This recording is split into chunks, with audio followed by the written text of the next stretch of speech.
edition of the JD Power Travel and Hospitality Podcast. I'm Sarah Baggett with the JD Power Marketing Department, joined as always with our subject matter experts, Michael Taylor, Azari Jones, and Andrea Stokes. Welcome to the podcast, everyone. Hello. Hello. Hello. All right, well, this is probably my favorite episode of the year. We are talking about what happened with our 2024 industry predictions, and we're looking ahead to 2025, and we're going to cast some predictions for that as well. I thought today we would start off with airport and airline. So, Michael, putting you on the spot, tell me a little bit about how 2024 went and what we're looking ahead to. Well, 2024, I keep saying that I keep predicting the same thing, and eventually I'll be right. But I was expecting a slight downturn in travel, in airport volumes and airline volumes going into 2024, and that was incorrect again. There still is really heavy demand, and that's really characteristic of 2024 was really heavy demand, especially of course on the leisure side of things. And I think that was probably the most marked thing that happened in the airline space. In the airport space, it was really predictable that we're having an awful lot of construction at major airports like O'Hare, like LAX, like JFK. So there's not really any great Karnak prediction going on there. Those things are usually scheduled many years in advance, but it is very disruptive to the passengers who are going in and out of major cities. So 2024 was a bit of a surprise, and it was a sustained demand for travel, far and above what I thought was going to happen in this past year. I think it surprised all of us just seeing that massive amount of people going through airports, booking their tickets. That was really something. Do you think that's going to keep up in 2025, or are you going to stick with the decrease prediction for next year? You know what? I'm going to go against what normally would say, but I think that actually we will still see record demand for travel, record volumes with airlines, record volumes with airports. I think it's still going to happen. Maybe I'll be right this time. I know something we saw in 2024 was an abundance of travelers utilizing the airline lounges. Do you think the airlines are going to come up with more creative ways to sort of restrict access to that, or figure out a way to sort of move people through it differently in 2025? No, and I did predict that they would find creative ways to do it, and they did attempt a few things. Delta did attempt to kind of restrain the number of people going into their lounges. And again, the swing factor here is not necessarily people who are flying with upper class tickets, or having a lot of miles on a particular airline to get into the lounge. It's really the use of the credit card, and that's one of the perks that you get with a airline dedicated credit card is access to a lounge. And so, yes, there'll still be crowded airline lounges because people do want to get away from the madding crowd, as we talked about in the previous little sub segment here, is that there's going to be a lot of crowding at the airport still, and people want to get away from that. But however, the airlines' response is to build more airline lounges, and they're becoming major parts of the construction of new terminals. So they've kind of given up restricting the number of people that can access a lounge, and now just going for size. So that'll be interesting. We may see an increase in satisfaction with the amount of airline lounges, but perhaps a decrease in satisfaction with construction going on, right? That'd be true. Yes. Michael, any predictions for the airline industry in general? I know we saw some attempted mergers in the last year and a few other things like that. Anything you want to set forth for 2025 as far as that goes? Yeah, Spirit. I predicted that Spirit would be snapped up by someone else, and they instead have declared bankruptcy, and or about to declare bankruptcy. I actually haven't followed it yet today.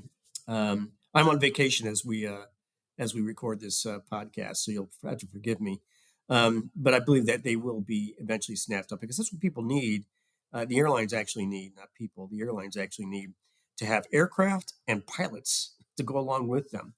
So that makes Spirit Airlines a valuable commodity on the marketplace, not necessarily as an airline, but as a set of resources that the other airlines can cannibalize. But you were asking about what are things I see happening in 2025. Over tourism is a thing and will continue to be a thing, which is driven, I believe, by Instagram and Facebook. People are going to various destinations and creating a crowd, or a crowded environment, taking selfies of themselves, videos, and still photography in various well-known locations, and that's going to continue. And that's strictly driven by people who want to, get clicks and likes on their Instagram posts, and I think that's going to continue. I believe, and I think that Andrea will probably talk about this as well, wellness travel. People, rather than going to the typical European destinations or South American destinations, will go to various places where they can rest and relax. I think that's going to be on the uptick in 2025. Unfortunately, airline fees for the tickets and airline fees for baggage will continue to go up. As we've seen, Southwest is now going to be charging for bags. They're also going to be having dedicated seats and then classes of seats eventually, and that will roll into their system in 2025. And then the other negative thing we're going to see, I believe, is a lot of route cancellations, at least higher than norm. There's always route cancellations every year, based on changing demand for various destinations and city pairs, but I believe that will actually ramp up in this coming year as airlines continue to retrench because they just don't have enough pilots to go around. And they'll be just picking and choosing among the most profitable city pairs that they have. And those that aren't profitable will go by the wayside. So we're going to see a little bit of frustration with the traveler in 2025 who will have to connect more to get where he or she wants to go. And those are my predictions for 2025. Well, thank you so much for sharing that with us. It'll be interesting to keep our eyes on these trends and many others.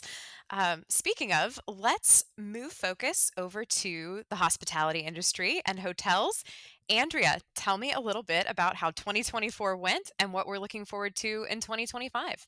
Well, one of the predictions I made for 2024 regarded group travel and conference travel, conventions.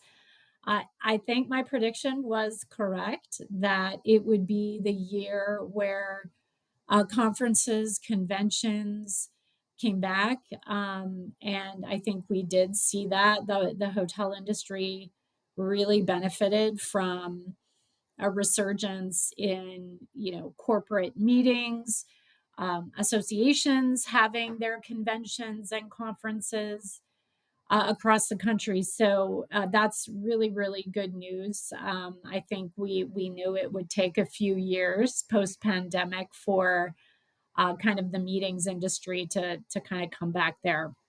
So hotels really did benefit from increased group travel, and I think transient business travel. I think many predicted it would take until 2025 until that sort of reached the level we were at prior to the pandemic. I think it's true. Business travel did certainly increase in 24. So I think going into 2025, in terms of transient business travel, I think um, it will just, the trend will continue upward. As Mike said, with airlines and air travel, there really isn't uh, any sort of reason to think it would decline, and I think increased business travel has a lot to do with that. So tell me a little bit about demand. It sounds like maybe we're expecting to see the same amount, or are you looking at some growth as far as consumer demand goes? I think 2025, I think 24 actually is closing out for the hotel industry. To be generally, a couple of percentage points improvement in revenue for hoteliers. Occupancy, I think, is sort of hanging in there, but of course, nothing like the growth that we saw in 2022 and 2023. So I think 2025 will be, sort of holding steady. Not really huge surge, if you will, in consumer demand. And I think, again, there are a lot of, potential headwinds for the industry going into 2025. So I think we'll see if those play out. We're talking about people traveling, enjoying hotels on their leisure time. And you and I have recently discussed some of the younger travelers, the Gen Z travelers. What are some of your predictions for that cohort in the coming years? Well, definitely, Gen Z, they are becoming adults and starting careers. And I think, they're just perhaps starting to, have jobs that include business travel. And business travel is something new for them. It's, very different than traveling for leisure, right? You're a business traveler, you're tending to travel during the week. You might be combining multiple cities in one trip to see customers or clients or suppliers or what have you. So I think, it as these young adults start careers, they'll be sort of exposed, I think, to more of what the travel industry has to offer. Obviously, it's a great time for both airlines and the hotel chains and rental car companies to try and win their loyalty.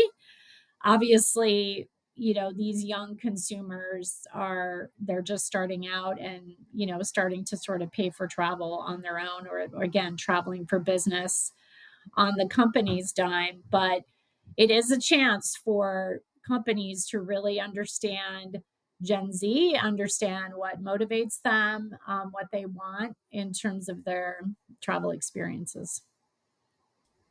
Definitely a group to keep our eyes on in the future. Andrea, any other predictions for 2025 that you want to share with us?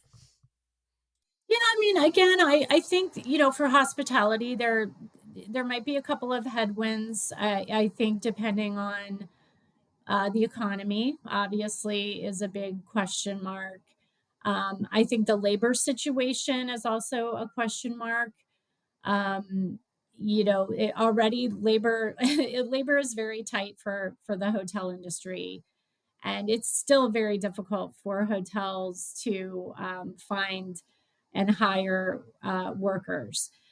So it's better than it was, of course, during the pandemic and post pandemic. But um, I guess we'll have to see what next year brings in terms of um, the jobs that are available in the hotel industry, and the worker, whether there will be the workers available to fill those jobs. So that's one concern that I have. Again, it's always an issue. It's an issue that comes up with CEOs in the hotel industry, time and again with the conferences that I attend. And so it just seems to never go away. So we'll see about 25. I'm not too optimistic that things will improve actually in the labor front. It'll be interesting to see, especially knowing that the experience with the staff has such an impact on customer satisfaction or traveler satisfaction, correct? Absolutely. Yeah. I mean, service levels in the hotel really depends a lot on the staff, right? Yes, we've seen a lot of technology improvements and ways for the guests to kind of handle their hotel stay digitally, but not everyone is in that mode. And many times, right, guests do rely on real people and humans to serve them. So I think it yes, it will be a big question mark there. Well, interesting to hear that humans play such a vital role in that experience because I want to switch gears and talk a little bit about automation and AI in the rental car space. Azari, tell me a little bit about what we saw in 2024 and what we can look ahead to in 2025. And if you've got any tidbits for us about, self delivery or automation, we'd definitely be interested to hear it. Awesome. Yeah, that's a great point. So in 2024, we definitely saw a push toward tech as a tool. So a lot of companies really wanted to streamline the passenger or the customer experience by allowing them to kind of use, from app to car. And we're going to continue to see a push in that as companies continue to invest in their digital tools and their apps, to even seeing, when you go into the rental car facility place, maybe you don't even talk to a person, you kind of just do everything at a kiosk to kind of help that experience. So we're really seeing a push because, as Andrea stated, like we just have, labor issues and all that. And also people just want to a easier experience to get to and from the airport into their vehicle or even when they return it. So we're going to see a lot of that. As far as AI, you won't see too much of that. We're going to see some biometrics come into play as different parties and different clients start to use biometrics to have people fill out contracts and et cetera. When it comes to skipping the desk, you'll be able to do all of that on your app. So again, it all just comes back to us seeing people investing in digital tools, as well as we're also probably going to see an increase. I've said this, and I know a lot of people don't want to get to EVs because it's still like a dirty word considering infrastructure is still growing, but we're going to definitely see EVs grow as well I believe for the industry in 2025. A lot of companies from a lot of our partners and clients have decided like, hey, in the news, you'll see they've made a stake in the ground. By 2030, we're going to electrify as much of our fleet as possible. So it's coming slowly but surely. So we're just going to have to get on board with that as well. That sounds like an opportunity for some infrastructure build out because I believe that charging is one of the main concerns of renters when they get an EV. Is that right?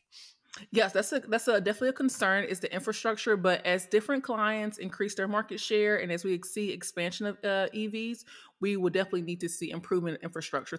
So that is coming down the pipeline to match the demand. As we know, some companies have partnered with brands such as Tesla and all these other companies, so they're going to need to get bang for their buck and get usage. So another thing that's coming that I'm new to is MaaS, mobility as a service. So we're going to start seeing more partnerships like Hertz partnered with Uber and Lyft.